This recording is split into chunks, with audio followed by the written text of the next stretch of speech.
Gordon Barron, I would like to voice my support for the 500-foot height limit for the planned wind turbines in Cohocton. Jean Clancy, 500-foot windmills equals yes. Joanne Barron, dear Town of Cohocton Clerk, hope this email finds you well. The purpose of this email is to support the people of Cohocton and the amendment to limit the height of all windmills to 500 feet. Being in the area for 2 years, do you have additional information on the windmills that are being placed in this area that you can please share? What are the benefits of the people? What are the benefits to the people of Cohocton or surrounding areas having these windmills in the area?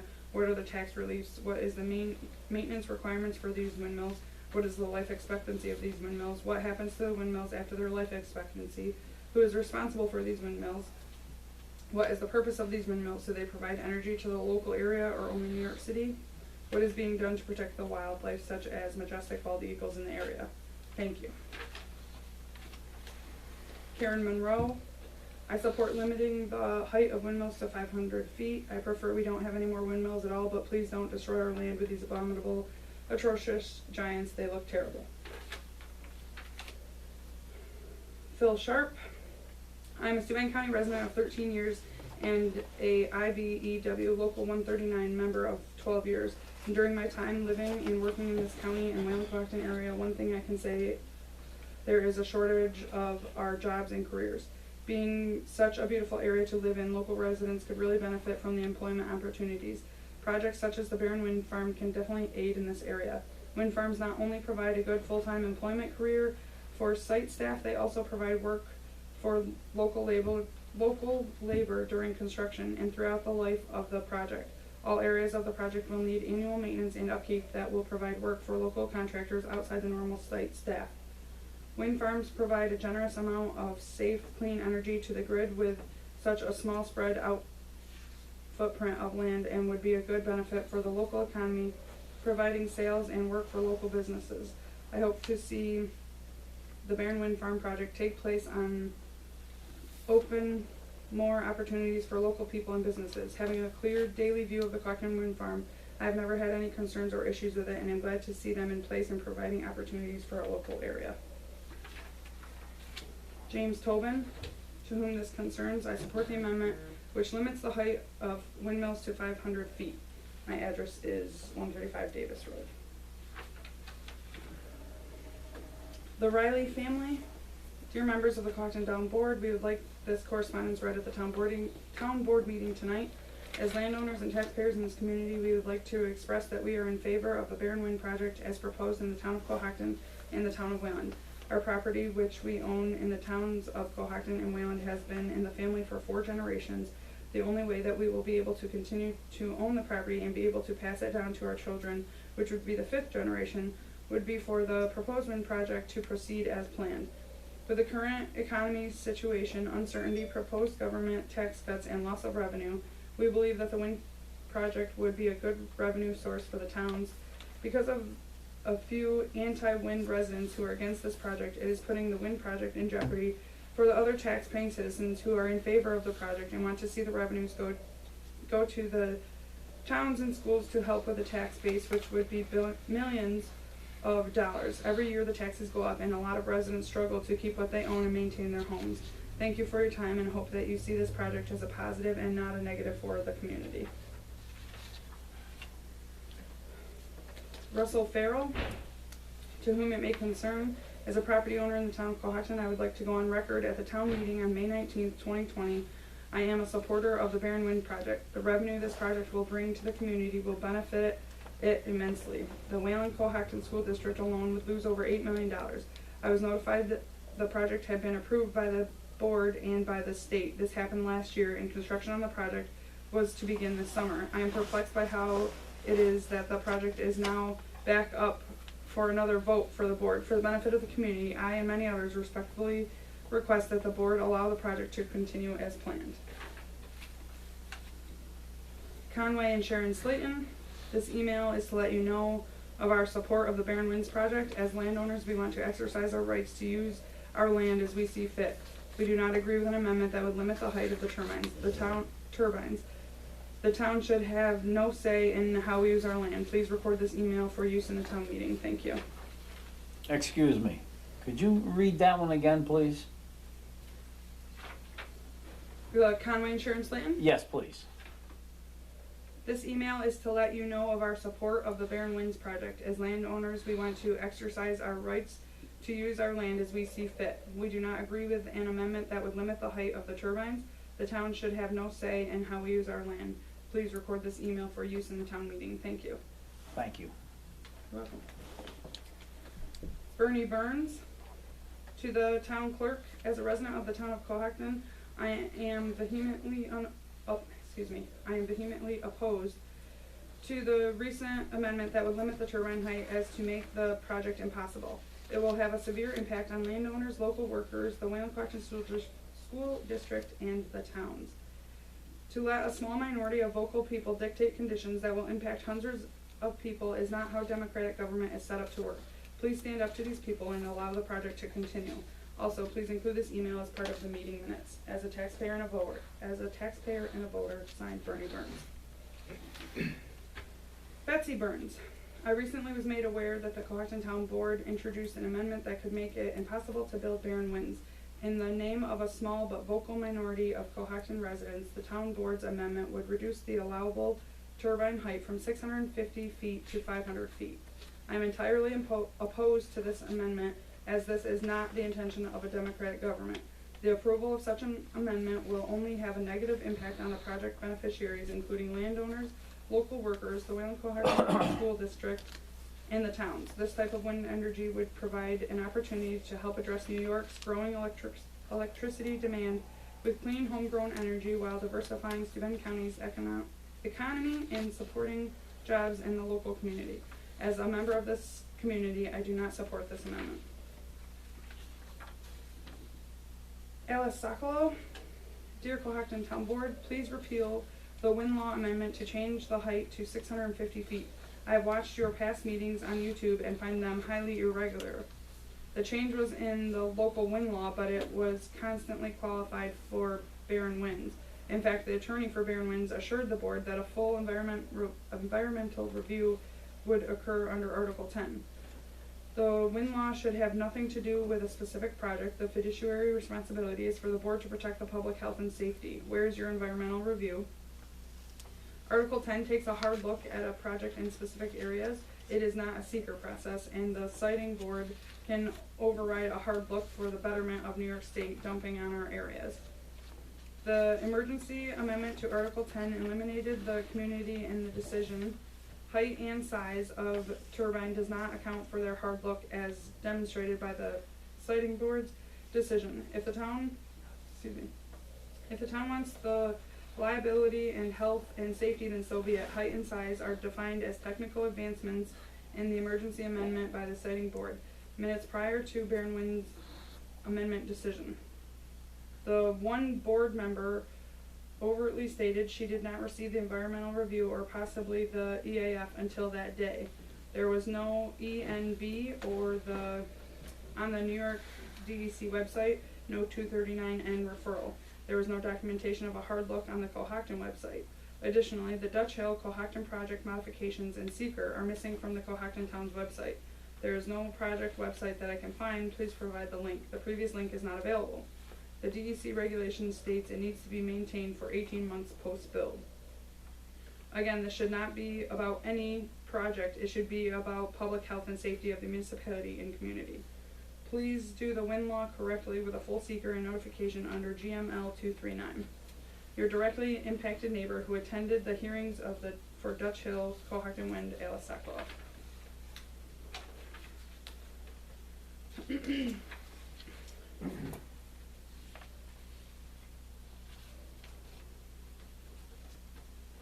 This is from Justin Lotak, Senior Project Development Manager for Barren Winds, LLC. Dear Town Board, this letter is intended to respond to Mr. Chad Ziegenfuss's letter, March 29, 2020, regarding the Town of Cohocton local law review process for local law number 4 of 2019, local law number 4. Initially, we disagree with Mr. Ziegenfuss's characterizations and recitation of the facts, but am Writing to reassure the town board that the proper process for enactment for a local law was followed by the town enacting local law number 4 of 2019, amending the zoning law of the town of Cohocton and local law number 2. Thus, the town should not consider any of the allegations as having validity or warranting reconsideration of the amendment to the wind law. On October 8, 2019, Barron Winds presented to the town board a request to amend the town's local law to allow for wind turbines up to 650 feet. Barron Winds representatives explained that the increase in height of the turbines was necessitated by newer turbine technology and availability subsequent to the Article 10 review process. The town board noted it would take Barron Winds' request under advisement and place a discussion of the new local law on the town board's agenda for the October 15th, 2019 town board meeting. In addition, the town board proposed November 19th, 2019 for a public hearing on the proposed amendment to the law. Prior to the October 15th, 2019 meeting, Barron Winds provided the town with a suggested amendment to local law that would increase the allowable height in the State Environmental Quality Review Act, a SEAQR, a full environment assessment form, FEAF, that assessed potential environmental impacts of the change and was required to accompany the proposed amendment.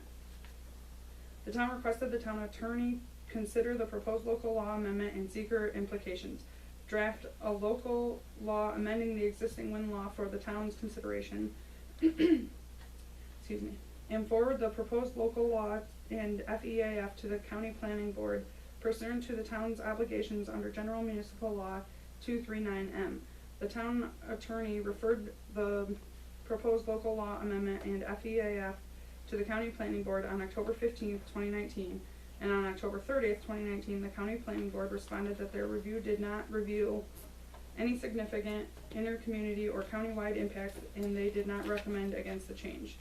On November 19th, 2019, the town board held a public hearing to receive public comment on the proposed amendment to the local law. After hearing public comment in conformance with the Town of Cohocton zoning code, the town board referred the proposed local law amendment to the town planning board for recommendations. On December 5th, 2019, the town planning board made a generic recommendation to the town board that it should seek additional support for information provided in the FEAF regarding potential environmental impacts. On December 17th, 2019, the town board held an additional public hearing on the proposed amendment, allowed additional public comments, and received additional information from Barron Winds in accordance with the planning board's recommendation, including additional visual simulations and copies of scientific literature and reports referenced in the FEAF. Ultimately, after reviewing the information and further discussions, voted 4-1 to approve the amendment. In summary, the town board followed all the required procedures to enact the amendment to the local law and provide ample opportunity for public comment and involvement in the process. At the town's recent town board meeting, which we note was held despite the governor's April 9th, 2020 executive order and the open meetings law and other provisions of laws discouraging mass gatherings during the COVID-19 public health crisis, we understand there was a discussion about whether or not the town properly conducted or a coordinated review for local law number 4 of 2019. Not all SEAQR reviews require a lead agency. Under 6 NYCRR 617.6, when a single agency is involved, that agency will be the lead agency when it proposes to undertake, fund, or approve a Type 1 or unlisted action that does not involve another agency. The New York State DEC's handbook on SEAQR elaborates that when there is one involved agency, coordination is not required. An involved agency is defined in the SEAQR regulations as an agency that has jurisdiction by law to fund, approve, or directly undertake an action. In this case, the only involved agency on a local law enactment is the town board. Moreover, in a case that decided this issue, the court held that even though certain state and local agencies listed may arguably exert regulatory authority over certain aspects of a project, no showing has been made or could have been made that any of them had jurisdiction to fund, approve, or directly undertake the amendment in question. Failure to identify the agencies proposed by petitioners as involved agencies or to coordinate review of the amendment with these agencies did not, therefore, violate the SEAQR. The SEAQR process does not require lead agency coordination on the amendment of a local law, as there are no other discretionary approvals needed or agencies with which to coordinate. Therefore, the town was not required to declare any lead agency. The process for enacting a local law is different than the review of any individual project. For example, the Cohocton Wind Project, which the town has previously implemented the seeker process for, involved multiple agencies at the state and local level that were required to issue discretionary approvals. Therefore, these agencies are involved agencies for seeker, and a coordinated review is required. We appreciate the town's consideration of this response. We wanted to be very clear that despite the allegations made by Mr. Ziegenfuss, an opponent of the project, we understand that the town followed all of the appropriate procedures in enacting local law number 4 of 2019. We welcome the opportunity to answer any questions on this and hope the town is safe and well during the ongoing public health crisis.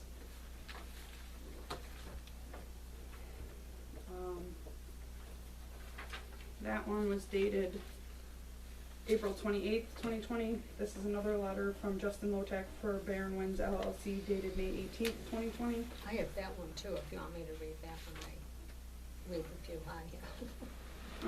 That's fine. That was my last one. I did also receive one from Dave Smolo, who was a former town board member, but I could not open the attachment. I'm not sure what it said, but Oh, for the he record. sent me Did you get it? Yeah, he Okay. wrote a thing, because I couldn't open his attachments. Okay. That was all that I had for correspondence, I believe. Okay, I have a few also. This is from Dear Town Board. We are writing to update the town with the latest progress pertaining to Barron Winds and request this letter be read at the next town public meeting in addition to our previous letter. On May 6, 2020, the New York Department of Public Service Siting Board issued their approval for the amendment to the project's Article 10 certificate.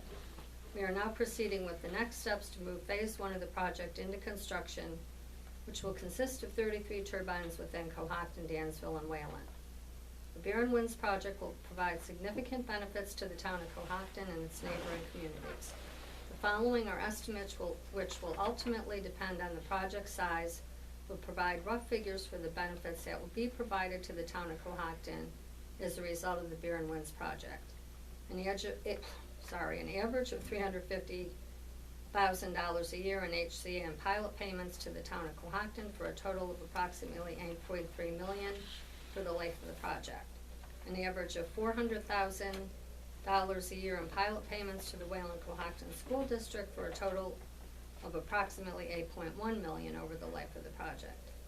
An average of $200,000 a year in pilot payments to Steuben County for a total of approximately $4 million over the life of the project.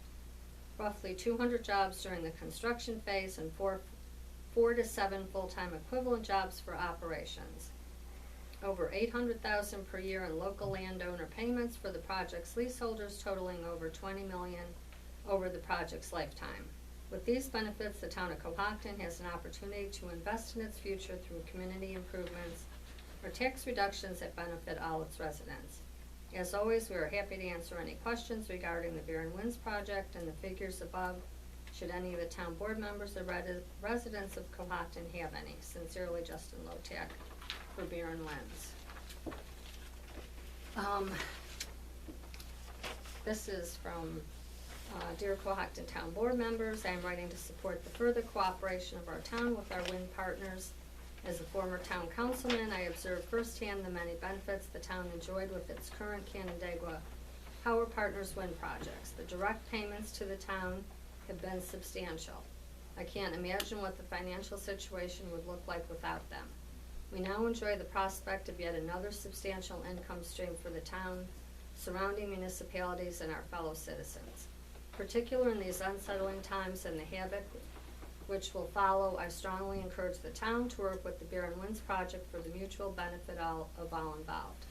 The town inevitably faces reduced CHIPS income, reduced sales tax income, increased mandate costs, highway equipment and building replacement costs, to name just a few.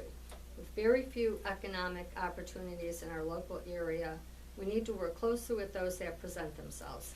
Thanks for your time, Dave Simolo. Thanks very much and stay safe, Dave.